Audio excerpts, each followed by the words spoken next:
Hello, everyone. I'm Jim Garrison. In the spirit of the trees, in the spirit of all of living nature, with deep gratitude to our ancestors, I want to welcome you to this session of Humanity Rising.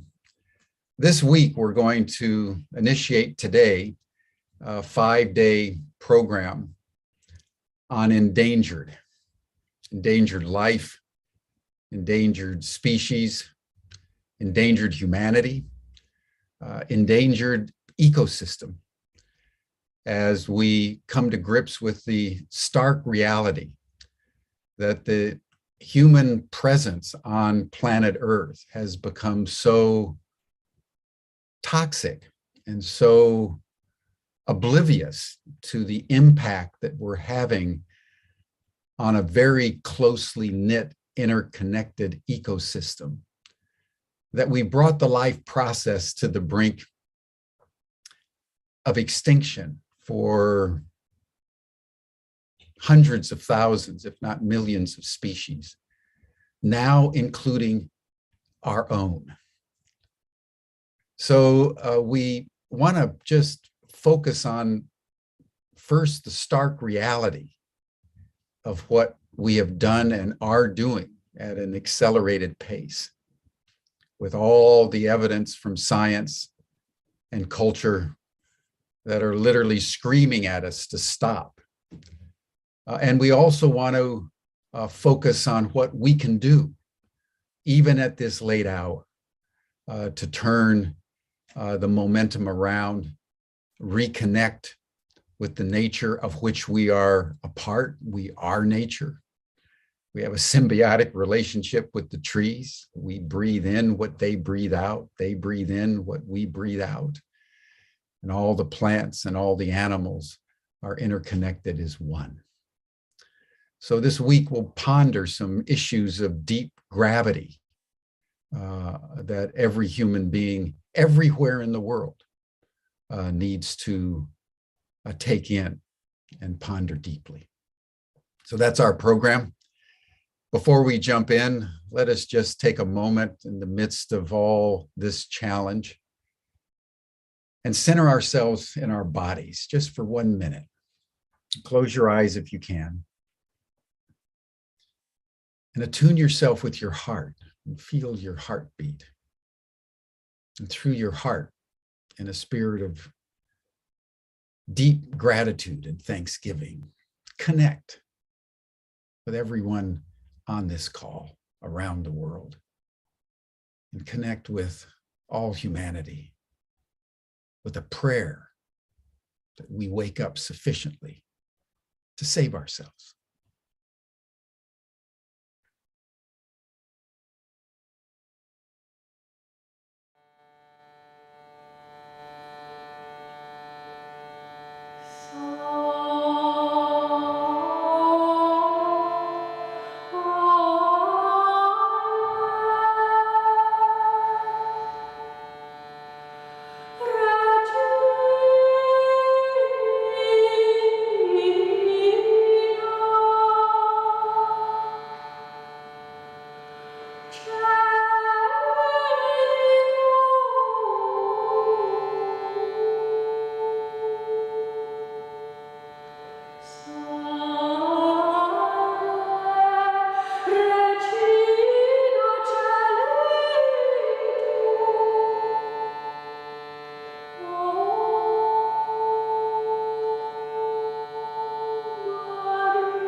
Thank you, everyone.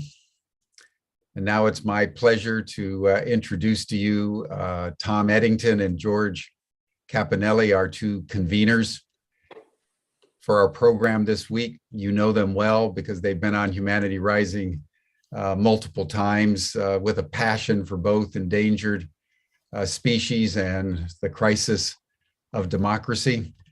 Tom Eddington is, in fact, the founder and director of Endangered Global.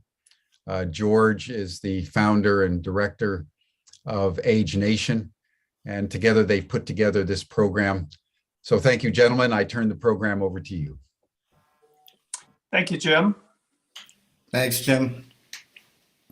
Yeah, as you said, Jim, we've got an extraordinary group of panelists joining us this week. And we're going to spend the week moving from some of the structural and institutional forces at work that have been for the last century or so that are preventing humanity from doing the right things. And we're delighted to have with us today Jojo Mehta, the co-founder and executive director of Stop Ecocide International.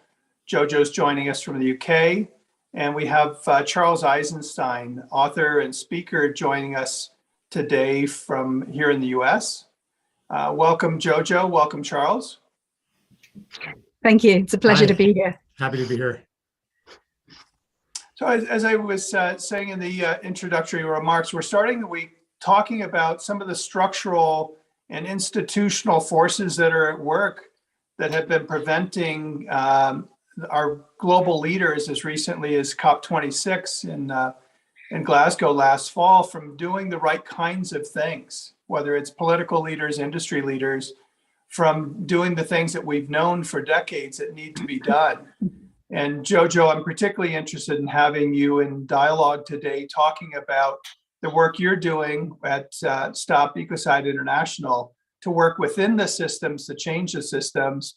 And Charles, the writing you've done over the years, particularly your book, The More Beautiful World Our Hearts Know Is Possible, and Climate, as well as Sacred Economics, that you bring a very different perspective about human consciousness and how we need to approach what's happening in the world. And so I invite you both, and maybe Jojo, we start with you just to talk about Stop Ecocide International and the organization that you and the late Polly Higgins founded and the work that you're doing. Thank you so much. I'll try and sort of encapsulate briefly what it is that we do. And actually, I think it will prove that to be perhaps linked more than might initially be thought with Charles's work as well. So what we work on specifically is criminalizing serious harm to nature at the top level, at the level of the International Criminal Court, placing destruction of nature alongside genocide, war crimes, and crimes against humanity. And I worked, as you said, very closely with Polly Higgins in the last 4.5 years of her life. She passed away just over 3 years ago now. And she dedicated the last 10 years of her life to this particular, very specific goal of criminalizing ecocide. And she probably did more than anyone to bring that concept to the world. It was born 50 years ago, actually, to describe the damage created in Vietnam by Agent Orange, the awful environmental damage. But it was only really brought into the public sphere by Polly's work and by the movement that has grown up hugely since her passing. I think it often happens that with an initiative or a movement that has a very strong figurehead, what we sometimes find is that people sort of sit back and think, well, I don't need to worry about that because Polly's doing it. And in fact, when Polly was no longer there, far from dying with her, what actually happened was, as her closest associate, an enormous number of people, politicians, campaigners, lawyers, got in touch and said, this is really important work. How do we make sure that this carries on? And so the last 3 years have felt like a huge dot joining exercise. And perhaps just as a sort of introductory thought, we see criminalizing harm to nature, while it's a hugely strategic, almost acupunctural in terms of precision initiative, simply adding a crime to a list of already existing international crimes. The potential here is quite extraordinary, because what it potentially does is addresses this very profound sort of mindset of alienation that we have in the globally dominant culture. Because once we put destruction of nature alongside damage and destruction of people, we are actually saying something really quite profound. We're saying that that matters just as much. And that actually has the potential to bridge towards a way of perceiving the world and a way of seeing where the taboos and the red lines should be drawn that is very different from the way that it's been built up over the last decades. Yeah, thank you, Jojo. Charles? Yeah, so I knew Polly Higgins quite well also, and definitely when she passed, like many of us felt not only like this void, but also a sense that her spirit somehow was reincarnated in like thousands or millions of people who then stepped up to do the work that we had kind of, like Jojo was saying, well, Polly's doing it, so we're off the hook. Like a bit of her initiative and courage like diffused into the collective. So in a sense, she lives on. And I'll also pick up on Jojo what you were saying, the significance of putting ecocide alongside genocide and war crimes and things like that. That it's significant because it's not like a crime against property in the category of robbery or embezzlement or something like that. And it speaks to our deep felt knowledge that the value of nature is more than any quantity can encompass. That no matter what price tag we put on ecosystem services, just as no matter what price tag we put on a human life, an ecosystem or a species or a forest or a river is more valuable. It has a worth and a value and a sacredness that is beyond any quantity. And that's why it deserves to be put alongside other crimes against the sacred, crimes against humanity, against peace. And that also reverberates with something I've advocated for since I wrote the climate book, which is that as environmentalists, and ultimately this will tie into more concrete matters of policy and systems, but as environmentalists, we can't only appeal to instrumental arguments about the bad things that'll happen to us if we destroy nature. Because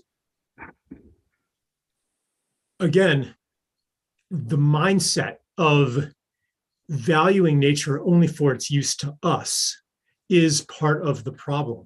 You could even say that it's at the root of the problem. It's the desacralization in our minds of nature, the value of nature. When we hold nature sacred, then we will be motivated beyond mere financial gain and loss to these precious beings. So I could say more, but I'll just maybe that's a good start. Charles, if I can pick up there for a moment, because David Suzuki is a good friend, and David tells this story of he was attempting to save an old growth forest for one of the First Nation tribes. And he was meeting with the CEO who ran this logging company. And he said, I sat down and suddenly he said, I felt helpless in that here was a man who had all of these facts at his disposal, number of board feet and the impact on the market and the economic structure and whatnot. And he said, I realized that I didn't have any of that. And so when you talk about getting to a place where everyone begins to recognize the sacredness of this stuff, I think also that we need to be able to address some of the economic arguments so that people who are not yet anywhere near understanding the sacredness can at least be brought into the room for the beginning of a conversation. So, Jojo, yes. Yeah, no, I'd love to come back on that, because I think that in fact, creating this legal framework of, drawing the red line and saying, this far and no further in terms of damage to ecosystems, actually ties in. It works on all levels. It works on the level that Charles was describing, where effectively you're looking at a mindset change, but it also works in terms of actually creating a practical framework, almost a lens, if you like, through which economic activity and corporate activity can actually be channeled so that it can move into the new spaces it needs to move into. Because I think one of the problems that we're looking at is the fact that, firstly, currently the legal obligation of many corporate officers is, of course, to maximize return to their shareholders, and that's actually part of their job, is to do that. But they have to do it within what's lawfully possible in regard to criminal law. So you can't go to a government and say, can I have a permit to kill 500 people for my new infrastructure project? I mean, it's completely unacceptable on practically every level. It's criminally illegal. It's also criminally insane. And that is because there is a very healthy taboo around killing people. But we don't have that taboo yet in place around destroying nature.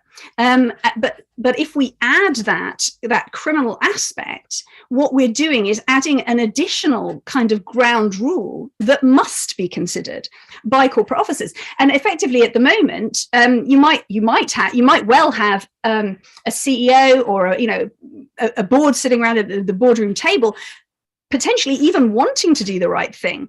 But their costings are telling them, let's carry on doing it the old way, because that's the way the money flows. That's the groove that's already in place. And of course, and that's our legal duty, is to return that profit to shareholders. And of course, you're also dealing with, and I think this is something that is really starting to be felt as a rising level of frustration at all levels of society, not just at grassroots level, but also at the level of policymaking as well. This kind of frustration that there are these multilateral environmental agreements in place, like the Paris Agreement, like the Convention on Biological Diversity, that are all supposed to move towards preserving and protecting the environment, and yet the actual action in those directions is so slow. It's like we're crawling and we should be sprinting. And there's this growing sense that we do need to be sprinting, but we don't actually have the framework in place that prevents those old grooves from continuing. So you end up with a kind of political and industrial kind of inertia, if you like, that is difficult to change, partly just from basic psychology. We tend not to change our habits unless we're particularly determined, and there are always going to be, those at the front and the early adopters, but most of us, don't unless we're forced. And that can either be by external circumstance, and, heaven forfend that we have to wait till external circumstance absolutely forces a law like this to come into place, or we do it from legal obligation. And so I think this is also why what we're seeing for example, in the investment world, we're starting to see active support for this law, precisely because, let me think, the International Corporate Governance Network, I believe it's called, which is an investor-led network of global asset managers like big banks and financial firms. They made a statement to COP26, and what they said was one of their recommendations to governments was to mandate regulation and to collaborate internationally on criminalizing ecocide. And of course, we were just delighted to read this, and we talked to their secretariat and said, why is it, how did this emerge from, within this network, which has members like BlackRock and UBS and Ernst & Young and all of these people? And they said, well, there were essentially two reasons. One was around stability and risk management. Effectively, if you know what the frameworks are that are going to come into place within a certain length of time, you have some sense of what will be allowed and what will not be allowed. And therefore, you can manage the risk and governance aspects of what you're investing in. So that's one aspect, which is very understandable from the investment perspective. But what was really encouraging was that the second reason that they gave, that the committee had come up with this recommendation, was that these investors were simply looking out into the world and seeing the level of damage and the ever more apocalyptic, environmental events that were going on, and were actually saying to themselves, this is really serious. We need something in place to curb this happening. And that was hugely encouraging to see that was starting to emerge. And I think from our perspective, what we're really looking at now is kind of bringing as many of the politicians, if you like, who tend to be the laggards, into this frame and actually, look, this is actually helpful for you guys. This is empowering, because the strategic change that needs to happen is currently doesn't have the framework within which to do it. As soon as having been an entrepreneur myself in the past, there's nothing like a clear set of limits to really unleash creativity and innovation, because if you know exactly within the parameters, within what parameters you're working, you can really start to make strategic difference. And I think that's really going to prove to be one of the most powerful aspects of this, is people seeing it coming and using that as an actual lens. When it comes down to it, we're ultimately not trying to punish the bad guys, much as I completely understand the desire for justice from those who have suffered. That's absolutely deeply understandable. And of course, once the law is in place, prosecutions will undoubtedly be taken. But the real power is actually in the preventative aspect. It's in the deterrent aspect. And that's what criminal law can do that civil regulation can't and doesn't do. Yeah, do you mind if I add to that a little bit? Yeah. So basically what Jojo is saying is that these investors, these investment groups, they're like,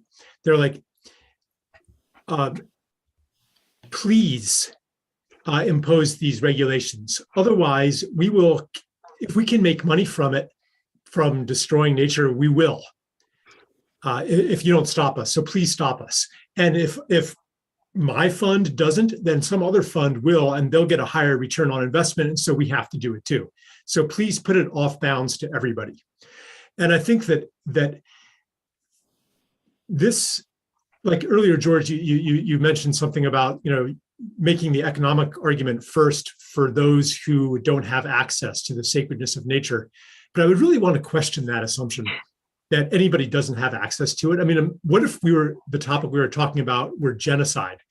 And you said, well, for those people who don't recognize the sacredness of human life, let's make economic arguments why genocide is going to hurt the bottom line to convince those who otherwise would be totally fine with genocide. You recognize that we've already given away the game there, because what if you could make more money by perpetrating genocide? If you're leading with an economic argument and you're saying the reason we shouldn't do it is because of the financial losses, you're also suggesting that if it were not for those financial losses, it would be okay. So same thing with ecocide. You can make economic arguments and say sustainable forestry practices and et cetera, will ultimately make for a better economy. But a lot of the people you're making those arguments toward, a lot of the people in that conversation, mining companies, logging companies, extractive industries, they are, at least in their foreseeable future, which might only be a few, fiscal years ahead, they are seeing a lot of profit. So if you are establishing an economic foundation for the argument, they're going to be like, well, we're going to make a lot more money this way. And a lot of governments, it looks the same to them. So I think we have to stand on some other basis. And in the bigger picture, yeah, Jojo, you're bursting to say, I'll just say, like, in the bigger picture, this gets down to what I was saying before, like the value of nature is not only in what it provides to us. So I don't think that that humanity is actually endangered because of ecocide. And in this, I'm in a minority among environmentalists, but I foresee a much worse future than human extinction, which is that we live in a concrete world, getting all our food from precision fermentation factories and hydroponics factories, shielding the atmosphere with domed cities and carbon-sucking machines, and compensating for the loss of beauty with, virtual reality displays of everything we've killed. Like, we've been moving step by step toward that future for a very long time. Ecocide goes back hundreds or some even arguably thousands of years. And humans have been just fine, at least according to the metrics that we use. So anyway, I don't know, maybe I shouldn't have gone to that level, but Jojo, I'll turn it back to you. I'm really curious what you were to say. No, I was going to say it's actually both. I think we need to stand on all platforms. I don't think we need to. I think, don't forget that the current global paradigm, dominant paradigm, is that of the markets, and the time frame within which we have to act is relatively small if we're going to avoid the dystopian future that you just described. And for that reason, everybody needs to be in the tent. So I'm not by any means saying that the only arguments are economic, but there are also economic arguments. And I think, it kind of comes back a little bit to what I was saying before about the part of the issue. Like you say, of course, people are not going to have that attitude to genocide and making money out of genocide because we have this very deep taboo about killing people. And so there's this idea, the idea that we criminalize serious harm to nature starts to create that taboo in regard to nature. Now, of course, there are many cultures around the world, the ones who are actually the guardians of the broadest biodiversity, in other words, the indigenous cultures, that have that as part of their DNA. There's that understanding that there isn't, I'll give you an example. Last year, I don't know, you may have heard, we had a really major milestone because we convened this group of 12 international lawyers from around the world who had sort of a range of different legal backgrounds, obviously different sort of geographical, cultural backgrounds as well, and different ideological backgrounds. And they came up with this consensus definition of ecocide, which is actually so super concise that it fits on the back of a business card, which is pretty amazing. And I can go into a bit more detail on that at some point. But what was interesting, we did a public consultation at the start of that process to try and make the input into those drafting discussions as broad as possible. And one of the things that we did was convene a small group of indigenous, of original nations voices from around the world. And what was really striking in their conversation is that they didn't even use the word nature. They didn't even describe it as something other. It was all culture. It was all part of this intertwined living, effectively. And that ultimately, that aspect did make its way in the form of one word into the definition of terms in our definition, and that was the word cultural, that ended up in the definition of what severe harm might cover. And it was the only word in the whole of the definition that wasn't taken or sort of derived from other treaties and previous sort of and preceding laws. So that was quite sort of, in a sense, quite a breakthrough to actually get that word included. But I think that there's something about acknowledging that the interaction between humanity and our living world around us is also a legitimate domain for law. But I think we also have to realize that we have to, I think we have to be quite careful. It's a really difficult issue. It's a thorny issue because, there's a very big rights of nature movement globally, which is incredibly important. There are over 20 jurisdictions now, 21 at least, I think, that have actually given sort of legal personhood or some form of making nature a subject of law of certain landscapes and certain landscape features. And there's a very strong thread in all of that, which I think is absolutely right at a really profound level, which is that we should not monetize nature. I completely understand that. At the same time, from the perspective of the markets, all of us saying that are actually valuing nature at zero because we're refusing to put any monetary value on it. And that means that the market doesn't value it. And it's really quite interesting. I mean, there's a recent methodology that's been approved by the American Academy of Sciences for a sort of valuation methodology that uses protecting ecosystems in perpetuity as a value, which brings something that's actually useful in terms of our relationship to nature within that way of speaking. And that could well be extremely helpful. And yet it's it's at odds with our kind of, I think, profound, and I totally feel it, profound understanding that we cannot and should not put a price on nature. And yet we have this tiny window within which to make a significant difference. And we need to use all the arguments at our disposal, I believe, to move that forward. So I think it's not a question of an either or. For me, it's a question of use all the tools in the box. Because I think that, and for example, I mean, one of the reframing tasks that Ecocide law has the potential for, really very significantly, is that at the moment, environmental defenders around the world, and often those are in indigenous and local communities in the global south, are framed as criminals because they're interrupting legitimate business activity. But if we put a question mark over that business activity, even before it's necessarily adopted as a law, we start to reframe that so that those defenders become instead the moral upholders of the law. And that is, so there are some really interesting shifts. It's very much a kind of multi-pronged sort of ramifications, if you like, of this. And I feel strongly that we should be using, every possible argument depending on our audience. And just to jump in and pick up on a couple of threads that I've been hearing. So if we use the framework of there are the needs of nature, there are the needs of society, and then there's this economic system that has its own needs, it's out of balance. And that economic system is not valuing nature and valuing the needs of society. And so bringing that back into balance, and part of what I appreciate your efforts with getting legal standing for Ecocide, Jojo, is it helps in part to bring that back to balance. And then to tie that to some of the writing you've done and some of the things you shared, Charles, I view humanity as an adolescent, and as a species, we haven't evolved to adulthood yet. Our consciousness hasn't evolved to adulthood.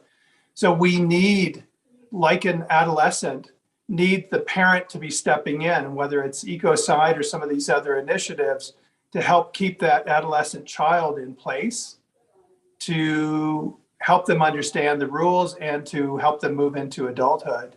And we don't have those parameters, those bumpers in place that these, whether it's the investment funds like BlackRock or others, are asking for. And it's interesting to me and I wonder, can humanity shift from a spiral dynamics perspective to a tier 2 soon enough to have the world sustainable and not go into this dystopian future that you're describing, Charles, where we're relying on technology to solve the problems and further separating us from nature? Well, there's an awful lot of threads I could pick up here. Jojo, this conversation about monetizing ecosystems and stuff, I had this conversation with Polly a number of years ago, in which she influenced me quite a lot away from monetizing ecosystem services. And what I came to, because basically, as I said before, if we value the ecosystem services of, say, this old growth forest somewhere at $1 billion, then if you could cut it down, sell off the lumber, and dig a lithium pit mine there and obliterate the whole forest forever and make $2 billion, then you should do it if the value was actually $1 billion. But the calculations of that value cannot possibly encompass its true value because we don't understand ecology fully enough to do that. So we're always going to wrongly assess the value, and it will tend to be biased by those who are commissioning the measurements and who might be profiting from those measurements. So I think it's really shaky ground to stand on, practically in that way, and also conceptually because it establishes a principle of finite value. So Polly basically convinced me that we need legal criminal protection of ecosystems. We can't just rely on this kind of valuation. Yeah, putting a value on it of $1 billion is better than putting a value of $0, which is often what happens today.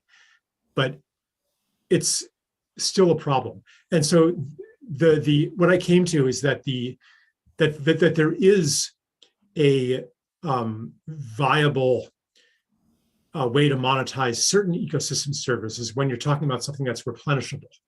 So it could be the right to use, X cubic meters of groundwater per year because it gets recharged at that rate, or the ability, the right to emit a certain amount of whatever it is, sulfur dioxide or carbon or something else, because that's the amount that nature, that the rest of life can absorb and utilize at that rate. So like there are ways that you can safely monetize certain ecosystem services, but really I've become way more wary of it than I had been. And we're seeing, like, this isn't just theoretical. I mean, we're seeing disaster play out in the closely related realm of carbon credits. Big time. Valuing of like the equation of green with low carbon, and the horrors that are being perpetrated in the name of environmentalism, because here's the lithium pit mine and the cobalt mine and the silver mine that are like to transition to a fully electrified economy with so-called sustainable energy. We have to mine more cubic meters of earth than has been mined up in the entire history of humanity till today. Yeah. But as long as you're monetizing it in terms of carbon, it's totally fine. So, you're doing a brilliant job of underlining precisely why ecocide, criminalizing ecocide is absolutely fundamental. Because actually, unless you do that, you're completely and utterly right. Unless you do that, you do end up with a complete minefield, literally. You have to have the parameters there to say what you can and cannot do. I mean, and often it's not about, and in fact, looking at the definition that emerged last year, which is gaining a lot of political traction around the world, it's actually not about exactly what you can and can't do. It's about what you can't trigger in terms of consequences. And that is really, really important. And without that, it doesn't matter what the economic sphere is doomed to do exactly what you just suggested. The definition that it just literally the core of it is that ecocide means unlawful or wanton acts committed with knowledge that there's a substantial likelihood of severe and either widespread or long-term damage to the environment being caused by those acts. Now, that is a brilliantly succinct definition that actually allows you to look not just through a lens as to what potentially now could be described as ecocide, but also because it's framed as a crime of endangerment, which is a bit like one of the war crimes that says directing an attack at a civilian population is a crime, regardless of what happens to the civilian population. Similarly, this is basically saying anything that you do that threatens that severe or long-term harm is in itself a crime, even before that harm happens, which is exactly what you need, because of course you don't want to destroy half the world and then try and work your way back to work out who did it. The whole point is you want to set it there in advance. And, I'm 100% with you that unless you have that, that framework in place, then you have real problems with the economic sphere and with the corporate sphere for precisely the reasons that you outlined. At the same time, I think it's really interesting that that the investment community, for example, is saying we want this limitation, we want this to be put in place, and as you say, it's a big sort of playing field leveler. Anyway, I realize I interrupted you. Please go back to whatever else you were going to cover from Tom's provocation. Well, wait a second. I want to talk about the fact that in order to get to criminalization, you have to have a large number of stakeholders in the dialogue. And as you're talking about, Jojo, that we're at a point where some of the economic voices are beginning to recognize the need. And Charles, you pointed out the same thing, that they're recognizing, please save me from myself, by criminalizing this, so that I then don't continue this pursuit of greed and consciousness gets set aside. But getting those voices to the table requires a kind of pacing and leading. And that's where I agree with you, Polly.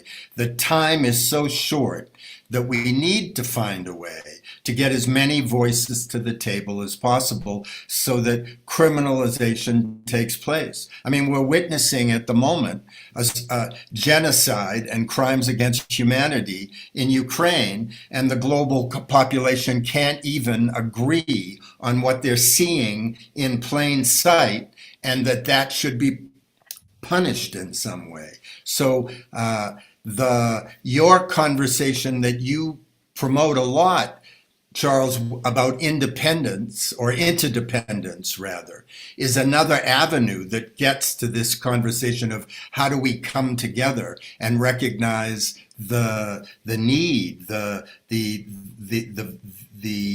undeniable consequence of failing to understand the consequence of our actions. So I do believe that we need to pace and lead some of those voices to the table, not to give an economic argument that ends up hurting us in the long run, but just to get them into the dialogue.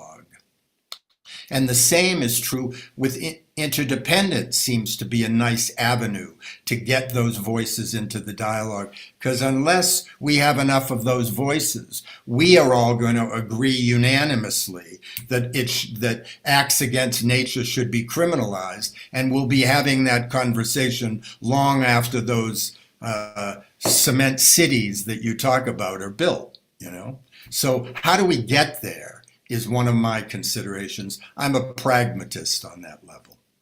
And I'll just jump in real quick and share that back in February, when we had our first Endangered Week, one of our guests was Dr. Sylvia Earle. And we asked her the question, what brings you hope? And her response was, for the first time in the last couple of decades, humanity has realized we're living on a finite planet. And that creates that sense of awareness, that shift in consciousness, and that sense of urgency that to see the changes that are needed, whether it's the business community or otherwise, with that understanding that things are finite, is actually hopeful. And I'll turn it back to you, Charles. Yeah, so that's a very important question. How do we bring people to the table?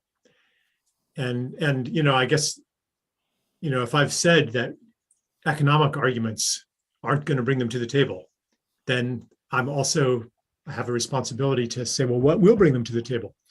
And so I to answer that, I look first at myself. Why am I an environmentalist? What made me into an environmentalist? And I ask that question of others too. And usually it's not because of all the money that I will save if I become an environmentalist. Usually it's because of an experience of beauty and love and maybe loss. Mm-hmm. That how the beauty makes me fall in love with nature, and the loss makes me realize how precious it was. So this, I think, is a universal human capacity.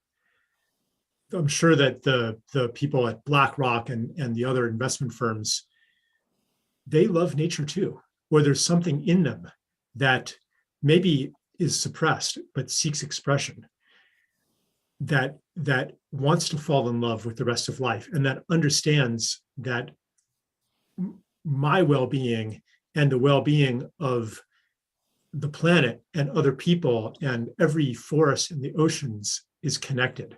And that when something dies, when a forest dies, when the whales go extinct, when the insects disappear, then even if I survive, something in me has died as well.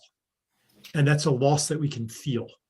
So how to bring people to the table ultimately is to connect them with their love of life. How to do that? There's a million ways to do that. but they all start with recognizing that capacity and that desire within other people, and recognizing that no matter how your actions may seem to indicate the contrary, that you too are here as life, in service to life, and potentially a lover of life. So it's a matter of reconnection. And it is also, to speak to what you were just saying there, Tom, or was it George, the person who talked about hope. I would say it's the consciousness that is rising today isn't that so much that we live on a finite planet, but it's that we live on a sacred planet, and that what we do to the other, we do to ourselves. In other words, we're not actually separate from nature. Just as the indigenous people realized, when they didn't put nature in their statement, nature isn't something outside of ourselves, that it's part of us. Yeah. Yeah, I think that's absolutely right.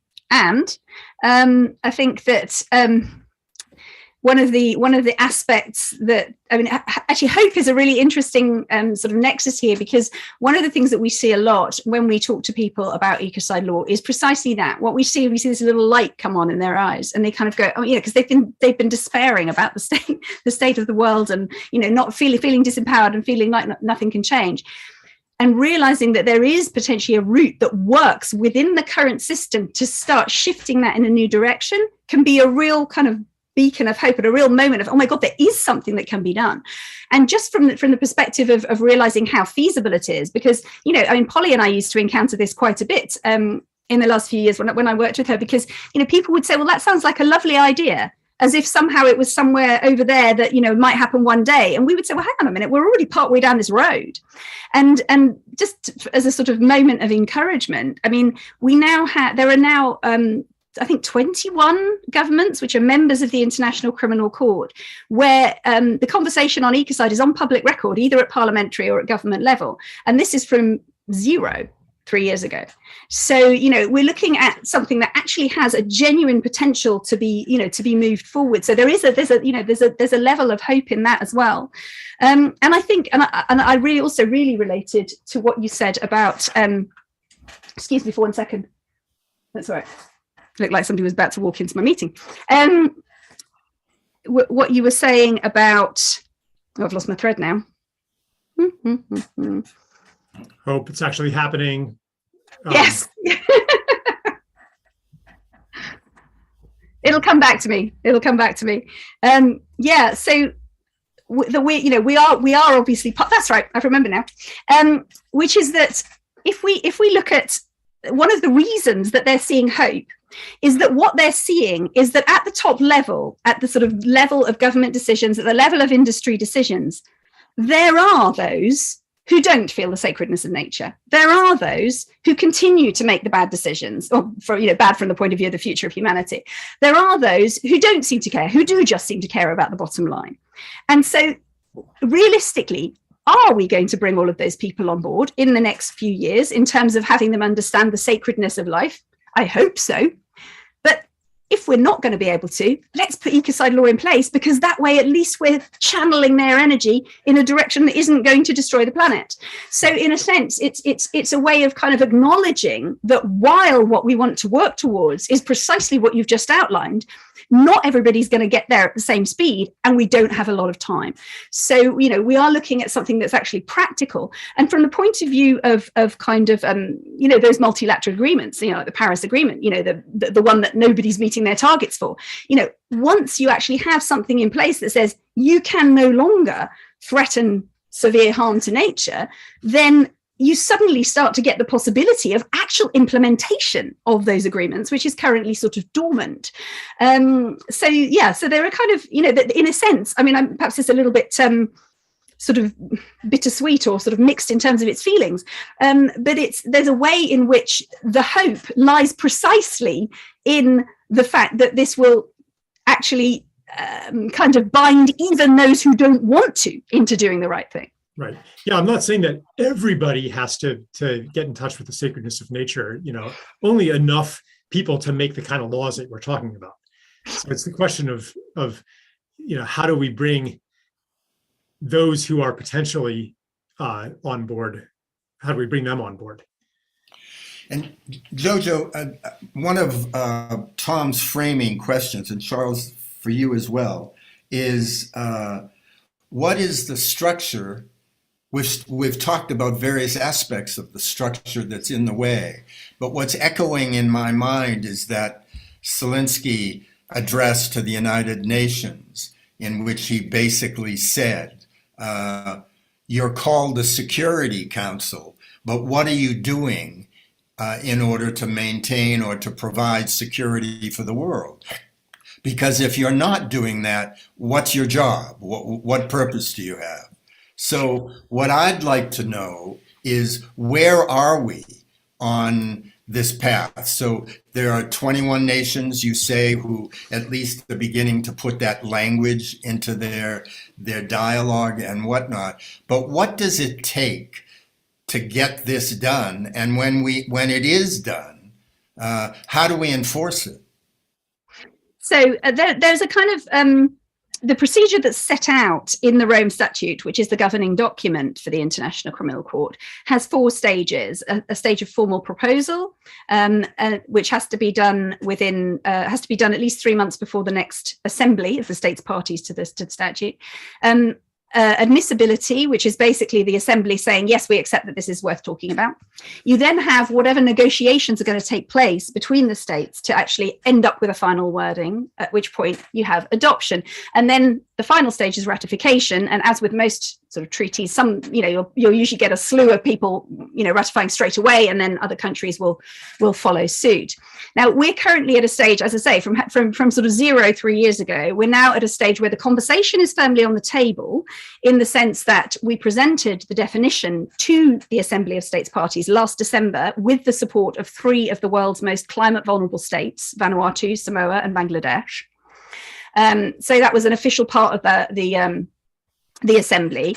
And there was also a diplomatic intervention from Belgium, which is actually a front runner in this discourse. They've actually had a parliamentary vote demanding that their government legislate for ecocide, both nationally and internationally. And so that conversation is now being taken very seriously at the level of the ICC. And there are also a number of other countries that have mentioned it in their official statements. Finland, for example, is one. So the next stage would be for a state, or ideally a small group of states, to actually put forward a proposal.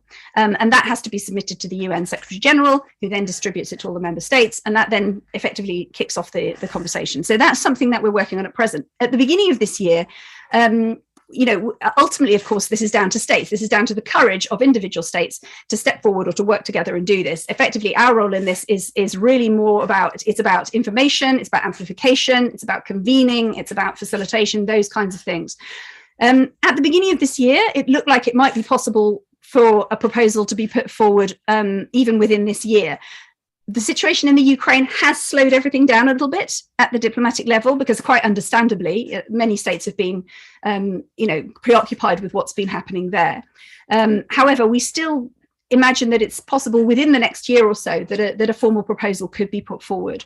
And that therefore, discussions towards adoption will then start taking place. In the past, amendments to the Rome Statute, which have taken place, have taken between 2 and 10 years to manifest, depending on the scale of the amendment. We kind of estimate that this could take something between 3 and 5 years to get to the stage where it's actually beginning to be ratified. And the reason we kind of aim for something at that approximate time scale, which is actually, by the way, quite fast for changing international law, we would say is because the climate, quite literally, but also politically, has changed hugely. And actually, a large part of that, aside from the fact that the international sort of governmental reports, collaborative reports like the IPCC reports, which are really starting to show how stark everything is and how urgent it is. But beyond that, there's also the level of civil mobilization. And we've seen that in the last 3 years, to an extent that just wasn't happening before. I mean, movements like Extinction Rebellion, like the Fridays for Future school strikes movement, like the Sunrise Movement and others across the world have actually made a huge difference, because what they've done is they've opened up the media conversation and the political conversation, so that what effectively we had been already working on for years is suddenly visible and can be heard, and actually starts to look like common sense. I mean, I remember Polly used to say, I love XR, they make us look moderate.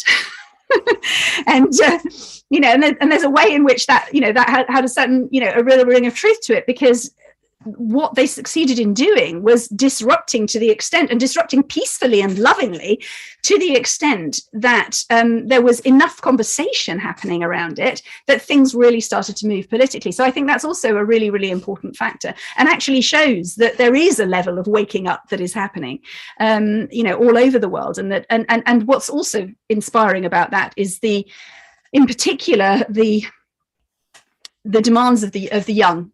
And what we're seeing with Ecocide is we're seeing that it's actually the voices of youth that are bringing this to the fore at the highest level, at the UN meetings, for example. With the Youth Environment Assembly, it's the youth task force for the big Stockholm meeting that's coming up. There, it's Greta and an activist that submitted an open letter with her, a couple of years ago. They're the ones that are bringing up Ecocide, and they're saying, this really needs to happen. So I think those are all factors that are also sort of coming into this. And Jojo, real quick as a follow-up, where are all of the island nations of the world in this conversation, and where are countries like Namibia that have recognized nature in their national constitution? I mean, I think Namibia will be an interesting one, because Namibia is also one of the countries that's threatened by severe oil extraction and unconventional oil projects as well. The conversation is just beginning to sort of begin to have some traction in Africa. It's not hugely advanced there. More so, I would say, amongst the islands. And there have been some significant diplomatic voices in the Caribbean that have also spoken out in favour of criminalising ecocide. So there's some, there's some very there's some strong potential, particularly obviously among the island nations, because there's some very obvious existential questions to them. And one of the things that we focus on quite often with Ecocide is the fact that, and in fact, until the last year or so, the climate crisis and the crisis of biodiversity loss, and I think the language is so interesting around this. I mean, biodiversity loss sounds like something you dropped out of your back pocket, whereas, I can't find it. Where's the biodiversity gone? Whereas, in reality, what we're talking about is levels of destruction and levels of extinction. But both of those crises were actually treated completely separately until recently. And even now, for example, the Convention on Biological Diversity gets very little attention compared to the Paris Agreement, for example, if you just look at the conferences around the two. But with Ecocide, what we say is that, this is a root cause of both. Effectively decades of severe damage to ecosystems has led to both of those things. It has led to, and so having, sort of taking a step back and kind of panning out from whatever our position is, we see the sort of from the bigger picture, we simply have to stop destroying the place, and that's going to at least help to slow down some of the really scary feedback loops that are starting to, come into evidence. A point that you raised, which is civil mobilization. We're conducting a democracy dialogue series as well, and Tom's comment earlier about the fact that as a species we're in a stage of relative immaturity, and your comment earlier too, Jojo, about the fact that all tools have to be on the table. One of the things that concerns me is that looking to some mythical daddy in the sky, seated at the UN or in Washington or wherever they might happen to reside, and hoping that lifetimes of unconsciousness are going to be reversed quickly enough to make a difference. I'm in favor of what I call the power of one, that you call civil mobilization. I think the only way, Charles, that your articulation, which is really beautiful, of the sacred state of nature and our commitment, the only way that's going to have any impact on people at the top finally is when we become, we the people in every nation on earth, decide that we have had enough and that we are going to demand that ecocide be passed, not in 3 years or 5 years or 10 years, but now. Because without that, I hate to use the term, but a lot of the fools at the top are going to go on having endless conversations that lead nowhere for a very long period of time. I think we need a people's movement. I think, Charles, your voice and your articulation is a critical voice in the way you frame it. If we can get every human being to begin to think that way and mobilize, we can create change. Otherwise, I'm telling you, we're going to be in that dystopian scenario that you paint, still wondering why the Security Council or somebody hasn't acted to save humanity. I was just going to quickly come back on that one, in that one of the beauties of the ICC system is that it doesn't have a Security Council, so there is no veto. But like the UN, it's a kind of one state, one vote system. So one can move something forward without the biggest economic players. And one of the advantages perhaps to the fact that, for example, the US isn't a member means that they can't actually get in the way of the vote. So that's kind of an interesting situation. But you're absolutely right that without civil mobilization, things won't move fast enough, which is why, it's interesting. Our organization's kind of positioned quite interestingly between the legal developments, the political traction, and the public narrative. And actually, we realize that all of that has to sort of work, we sort of work with all of those, because actually they're all needed. It's that thing of all the tools in the box, because once it comes to the stage of being discussed and deliberation, then civil pressure will make a huge difference. And actually what we've found is that when a citizens' assembly, for example, is told about ecocide, they always want it. In fact, to be honest, I'm not sure I've actually met anyone face to face who thinks it's a bad idea. Even kind of, governments will, even quite conservative politicians actually have said to us, we know this is coming, we just don't know when. And they might try and sidestep it or kind of work around it, but they don't want to be seen saying they think it's a bad idea, because that would just be embarrassing. Yeah, so maybe I can offer something that weaves some of these threads together. One of the ways that the real impact of the law of ecocide could be sidestepped is the same as a way to neutralize a popular movement, which is to divert ecocide in its definition and conception onto something that actually does not protect ecosystems, and that discharges the energy that wants to go toward protecting this beautiful planet. I'm sorry to say that one of these displacements of that energy is the reduction of environmentalism to global warming and the emission of CO2, which I'm seeing all over the place being. So on the one hand, it sucks the air out of the room for things like biodiversity. It channels the issue onto something very narrow, something that admits itself to global technocratic and financialized solutions, that is a single linear quantity, that ignores what Jojo was talking about, or mostly ignores the role of robust, intact living ecosystems in maintaining climate homeostasis and the integrity of the systems of life that in turn support life. So this is a basic principle that if we don't really get it, we will be manipulated into supporting solutions that aren't real solutions. And the principle is that life on Earth, life creates the conditions for life. So if I compare the Earth to an organism, to a living being. And in an organism, what are the organs? In our body, it's the heart, the liver, the lungs, etc. On Earth, it is the forests, the wetlands, the fish, the whales, the elephants, the soil, the rivers, and the totality of all of these things. And the tissues maybe are individual species. And maybe the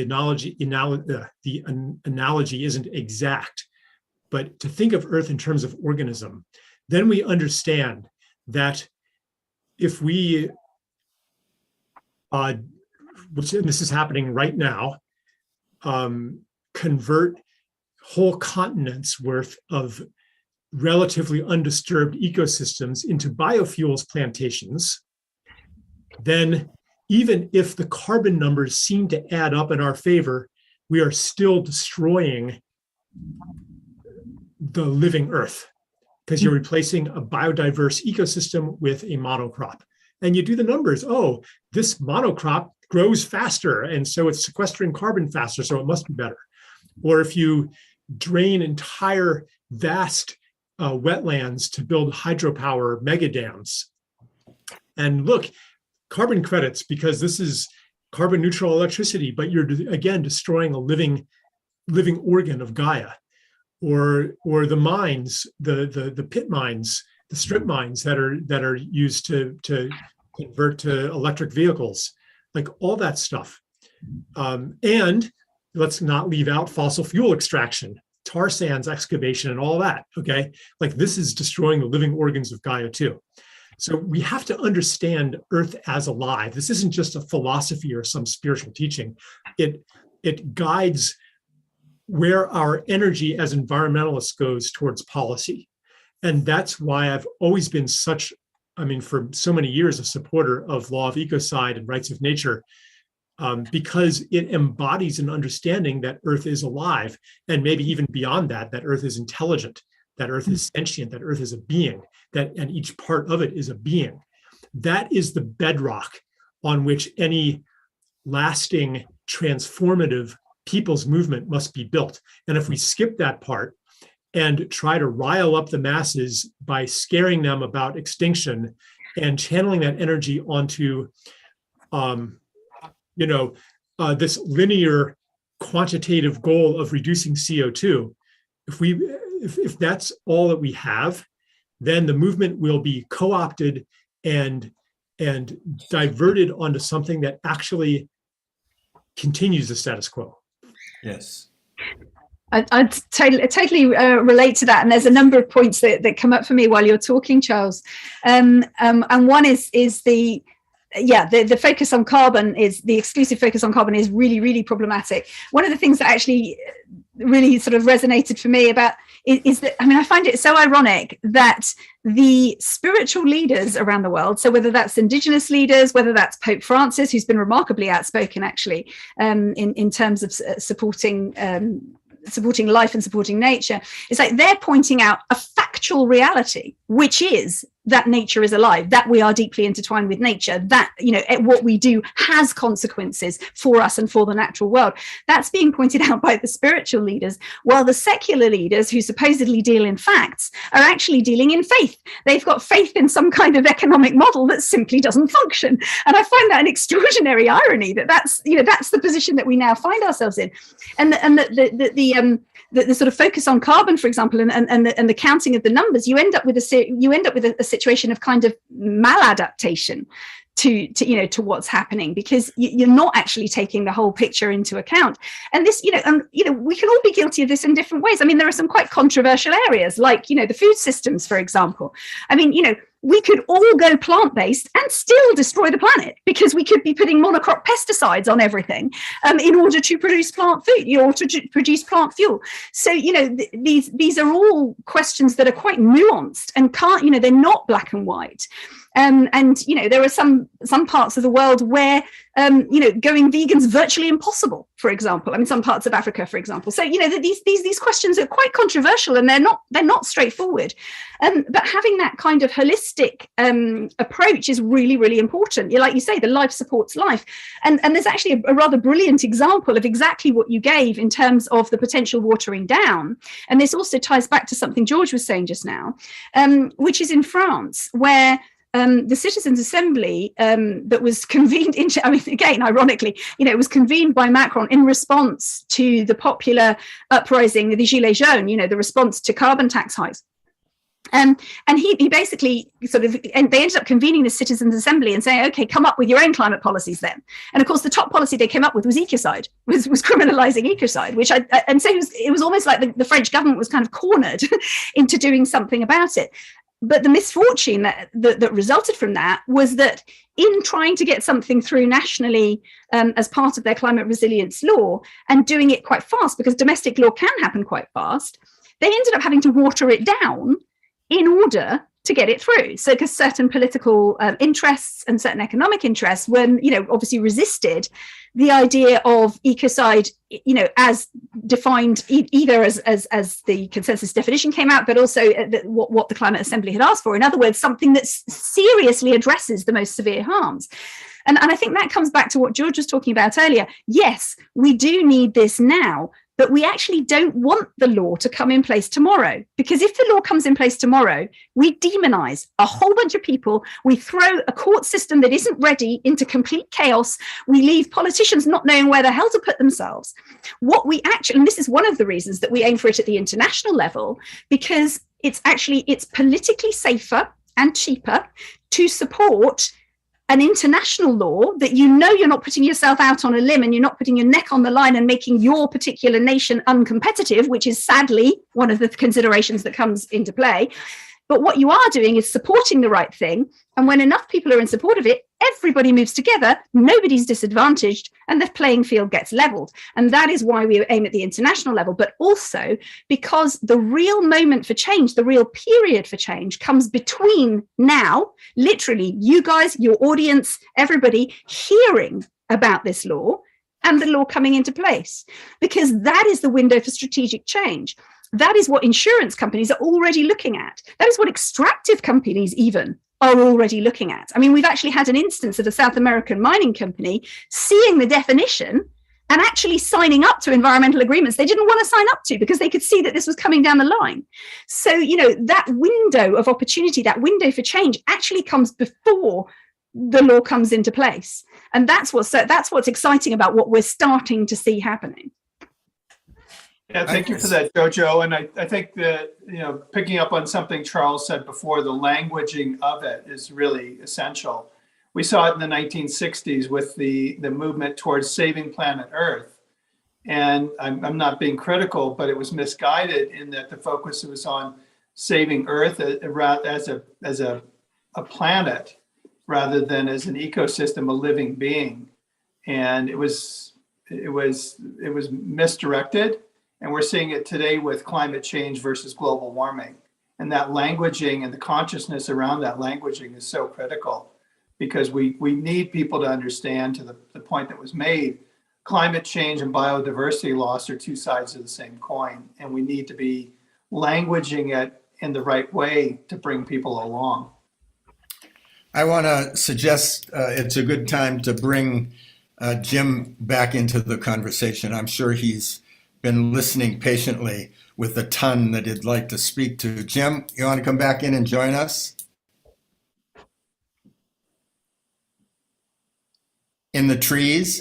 Yeah, well, thank you. This has been totally fascinating. Charles and Jojo, what an extraordinary mind you have. So I just say I've been just sitting here delighting in what you've been saying. And the question that's been emerging in my mind, I would love to have both your perspectives on, is the current context, which I think is unique in the following way. First, that we're now in code red at multiple levels which means that our global context is one of escalating, increasingly turbulent ecological challenges to the human race everywhere in different ways. So the whole system is now spinning out of control. The other factor, which I think is more and more present, is rising authoritarianism. It's almost as if that as the world spins out of control, the intuitive response that is becoming more and more present is a reactive, coercive, authoritarian political and social response. I think it's just worth noting that in the aftermath of 2 years of COVID and essential martial law, put at one point 50% of the entire human race under lockdown and quarantine. We get the invasion of Ukraine, and we get now the militarization of our politics in a way that none of us saw any more than we saw COVID coming. And the result of that is an increasing subordination of issues that could have been solved had there not been the invasion, but are now being complicated not only by the escalating turbulence, but by the rising authoritarianism. And we're seeing it in the United States, we're seeing it all around the world. So I'm just wondering, as you, Jojo, work for this ecocide law, how are you factoring in this global trend, this global reactionary trend that is as present as the ecological crisis? And Charles, how are you understanding what's happening? Because it seems to me that this is distending the human capacity for the kind of responses that you're calling for. Charles, do you want to take that? Yeah, I'll start. There's a deep linkage between the three things that you mentioned there, Jim. So there's a basic solution template that was applied to COVID, that's being applied to the climate crisis, and that's also being applied in the Ukraine situation. And the solution template is that you find an enemy, or more generally, a single causative agent for your problem. And then there's a relief, you know what to do, and you go to war against that enemy. So in the case of COVID, which by objective criteria, like historically, is not actually that serious a pandemic. I mean, per capita, more people died in the 1968 flu epidemic, which was barely a blip on the collective radar. But what it did was provide a focal point for an ambient anxiety and alarm over the state of our health, which has been in precipitous decline for several generations and accelerating during my lifetime. Like if you look at levels of chronic disease and just general misery and so forth. So like here's a receptacle for all of that fear that we can then go to war against. In the case of Ukraine, the whole situation was provoked by the need of the United States-based empire to have an enemy. So basically, Putin was invited into a role for which he was well suited as an aggressor, and we kind of manufactured this whole thing. And that's a whole other story, which doesn't justify, the murderous invasion. But, we have to understand the broader context, that it's not like some random bad thing that's come in and disturbed an otherwise peaceful environment. And in the case of climate change, as the ecocide narrative understands, I mean, we could cut carbon emissions to zero and still have catastrophic climate change if we continue to destroy wetlands and forests and marine environments. You know, you destroy the wetlands and there's no sponge for the rains. They cause floods and they wash away topsoil, and it's followed by drought, and it creates a vicious circle. And you cut down the forests and there's no biotic pump to bring the moisture in from the oceans. And like all of this could the whole system can spiral out of control, and you can't pinpoint it on one thing. So it's so convenient and a psychological and systemic relief. It's our comfort zone to pin it on one causative agent. And once you do that, you have something to control, and on that fulcrum revolves the apparatus of authoritarianism. So this is, so, you know, instead of going out and going and putting out the fires that come up here, there, and everywhere, these outbreaks of authoritarianism, we can look to the deeper mindset underneath it. And it's the cult of control and the cult of reductionism that tries to seek the one thing that is the source of everything. So, you know, this is, I mean, obviously we're talking about a wholesale shift in our consciousness if we're going to go down to that level. And to then transcend it and understand the interconnectedness of all things and engage the world holistically. Well put. Thank you. Thank you. Jojo.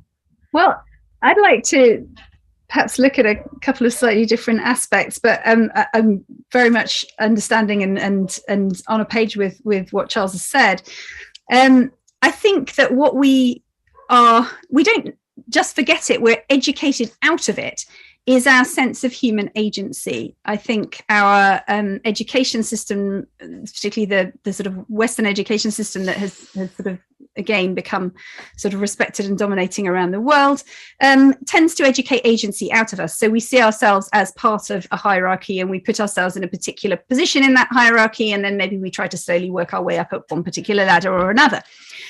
What we perhaps forget is that we have the capacity to act upon the world around us and to make a difference in the world around us.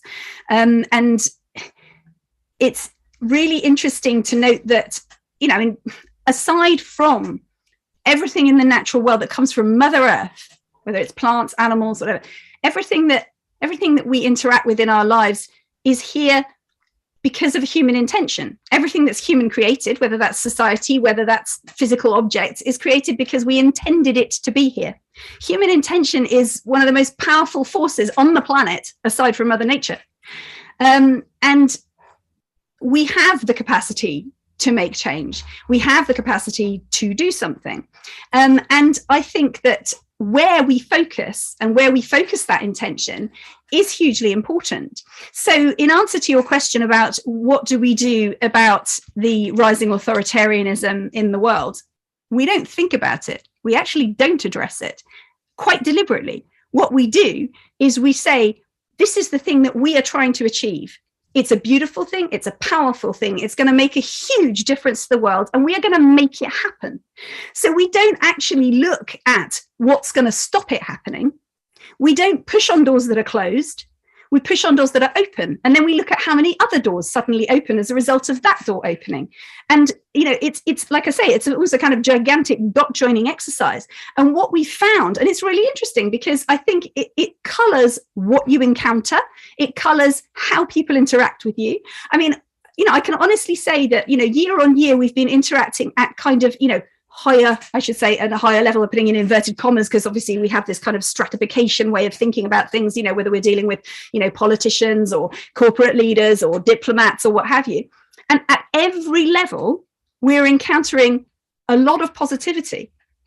So we're not necessarily encountering a massive resistance or authoritarian obstacles in what we're doing. Now, that could simply be because that is happening behind closed doors. That's also possible. I mean, after all, if you're, I don't know, BP or Shell and you've spent 30 years greenwashing, you're not exactly going to come out in public and say, I don't want ecocide law. You're going to do it behind closed doors. And you're probably going to do it with a big fist of dollars in your hand. But the point is, this is a movement, if you like. This is an initiative that will succeed in the public space, because in the public space, there's actually relatively little you can say that counters it very powerfully. It's not really possible to do. So on one level, it's kind of the easiest campaign in the world, because who's actually going to stand there and say, no, massive damage to the environment should absolutely not be a crime? I've not heard anyone ever say it. So, it's actually a question of kind of continuing to move that forward with every possible connection, open door that there is.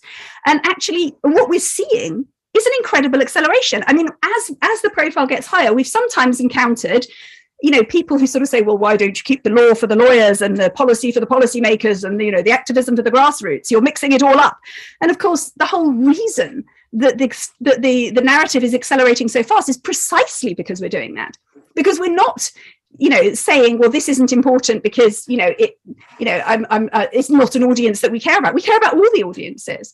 So it's a kind of, it's really a question of what you're willing to carry forward and how strongly you're willing to hold that. And history shows that with movements that have clearly changed, for example, civil rights or human rights or women's rights and so on for the better, have not done so because of the number of people, the precise number of people. They've done so because of how determined and how certain those people were that were actually working towards that thing.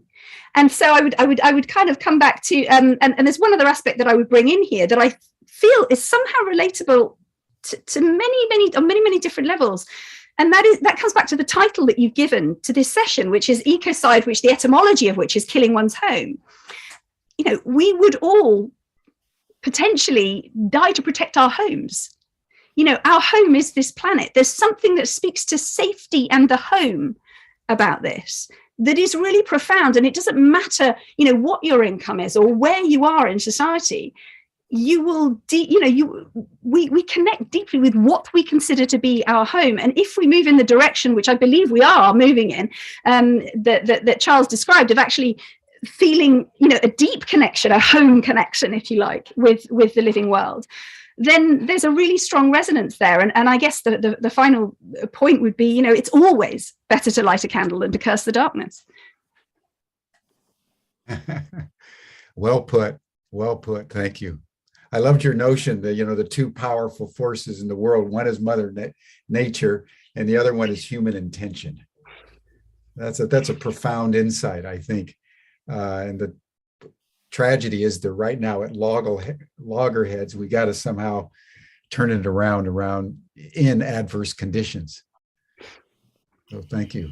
I just want to say that I would encourage both you, Jojo, and Charles to have more passion about the things you believe. It's a pleasure, really. It's just a pleasure. Listening and feeling the depth of the care and the articulation of the positions that you both hold, and the value, I hope, that those who are watching today and listening can take away. And I know Jim needs to wrap up. Any really quick closing asks of the audience? Charles? I'm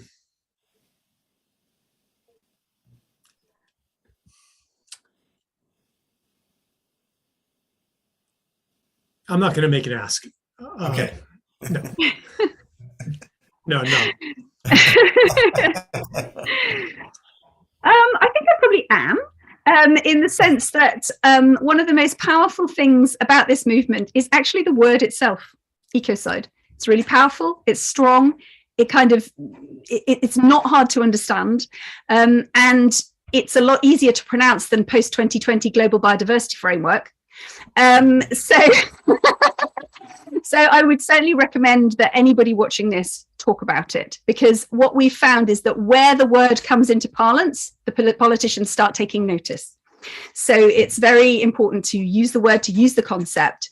And there are many other things that you can do. If you go to our website, stopecocide.earth, there's a whole Act Now menu that ranges from literally just talk about it to give a talk about it to write to your MP. There's all sorts of different aspects. And we're very much inclined to encourage people to simply follow what they love doing best and relate it to this area, because that's, for me, the joy of being an activist, is finding the thing that makes you cross, which obviously in my case was destruction of the environment, because that's the area you're going to work in, and then work out what is the thing that you love and apply it to the thing that makes you cross. And I'd like to finish, as we did in the February session, just asking the two of you, what brings you hope? Do you want to? Well, I mean, for me, it's how fast this seems to be gaining traction, and yeah, the real sense of kind of concrete possibility here that could have really quite broad ramifications. That's really exciting. I mean, some people describe it, this moment that we're living through as desperate and grief filled. I'm not saying that those things don't exist, but that's not what makes me tick. What makes me tick is the joy that I see around me in the springtime, in nature, putting my bare feet on the ground in my garden. I think it's a privilege, in a way, to be alive at a time where perhaps for the first time ever, we have a generation whose actions will decide the entire future of their species. And that's pretty damn exciting. Yeah, for me, it's also the unrelenting exuberance of life that is always trying to live and finding so many countless ways to do that. And part of that is the unrelenting movement of human consciousness, always to want to return home. And I would say also, like, this, as far as like the red zone and this special moment, I think it's, in a way, it's always been this way. It's always been too late, and it's also never too late to turn toward beauty. Mm.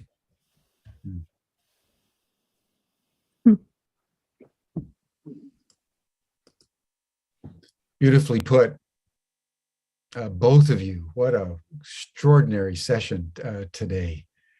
That it's always too late, and it's never too late to work toward the manifestation of beauty in a spirit of joy and hope and optimism that somehow, in some way that we can't discern at this moment, life will prevail and common sense among humans will prevail within the context of a new relationship with our mother. So Tom and George, Charles, Jojo, thank you all so much for one of the most thoughtful and interactive sessions we've had in a very long time here on Humanity Rising. So I just want to acknowledge that and thank you all for it. Before we sign off, Tom, do you want to just say a quick word about tomorrow? Yeah, thank you, Jim. And thank you, Charles and Jojo and George. It's been a wonderful hour and a half together. I'm really delighted that tomorrow we're joined by John Perkins. And we're going to be in conversation and dialogue with John around how do we move from what John calls the death economy to the life economy. And what does that mean, and how do we move there and do it in a way that creates a world that works for all. Thank you. Thank you, everyone. That does it for us for today on Humanity Rising. You're all welcome to the after session chat group. You'll see the link that Stan has put up in the chat box.